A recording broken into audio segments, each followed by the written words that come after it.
वळूया इतर बातम्यांकडे। राज्यसभेसाठी भाजपानं जातीय समीकरण साधलंय। दलित, आदिवासी, धनगर आणि मराठा नेते राज्यसभेवर भाजपानं पाठवलेत। रामदास आठवले, विनोद तावडे यांची निवड झालेली आहे। अन्य ही नावं ही समोर आली आहेत। मला मिळालेली आहे राज्यसभेची जागा, कारण माझा जोडलेला आहे बाबासाहेब आंबेडकरांच्या विचाराशी धागा। म्हणजे मी बाबासाहेबांच्या विचाराचा मी आहे।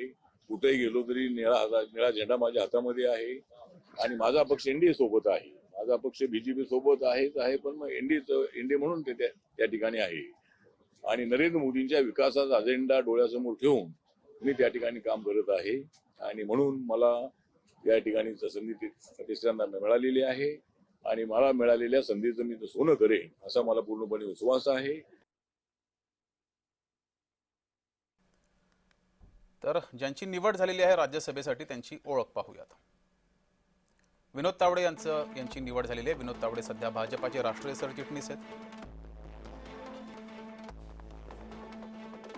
केरळ विधानसभेची जबाबदारी तावडेंवर होती। गेल्या वर्षीच्या बिहार निवडणुकीत पक्ष प्रभारी पदी त्यांची निवड झाली होती। बिहारमध्ये भाजपला चांगलं यश मिळालं होतं। राष्ट्रीय स्तरावर पक्षाची ध्येय धोरणं ठरवणं आणि विविध राज्यातील संघटनात्मक कामांचं नियोजन करणं ही जबाबदारी त्यांच्याकडे होती। रामभाऊ म्हाळगे संस्थेच्या संचालक मंडळावर सुद्धा ते काम पाहत आहेत।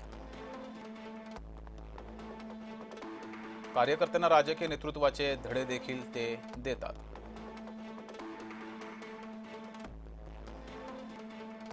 तर राम वडकुते यांना मात्र लॉटरी लागलेली आहे। राम वडकुते हे हिंगोली लोकसभा निवडणूक प्रमुख म्हणून त्यांनी काम पाहिले। विधान परिषदेचे माजी आमदार आहेत। त्यांची याआधी विधान परिषदेवर निवड झाली होती। हिंगोली भाजपाचे माजी जिल्हाध्यक्ष आहेत।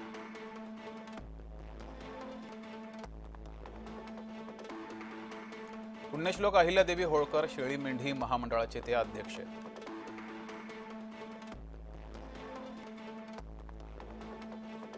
शेळी मेंढी महामंडळाच्या अध्यक्षपदाची 2 वेळा जबाबदारी त्यांच्याकडे होती। महाराष्ट्र राज्य दूध महासंघाच्या संचालकपदी 2दा निवड झाली आहे। भाजपापूर्वी राष्ट्रवादी काँग्रेसमध्ये त्यांनी काम पाहिलंय।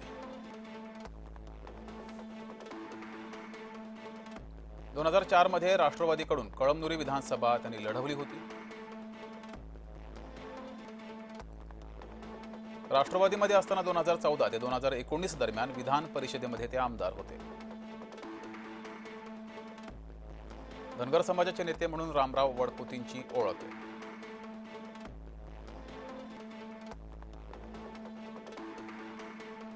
रामदास आठवले यांची ओळख पाहूया, कारकीर्द पाहूया। केंद्रात विद्यमान सामाजिक न्याय राज्यमंत्री ते सध्या आहेत। 1990 ते 96 महाराष्ट्र विधान परिषदेचे सदस्य होते। 1990 ते 95 शरद पवारांच्या मंत्रिमंडळामध्ये समाज कल्याण, परिवहन, रोहयो मंत्री होते। 1998, 99, 99, 2004, 4, 2009 3 वेळा लोकसभा निवडणुकीत ते विजयी झाले। 2014 आणि 2020 मध्ये राज्यसभेवर त्यांची नियुक्ती झाली।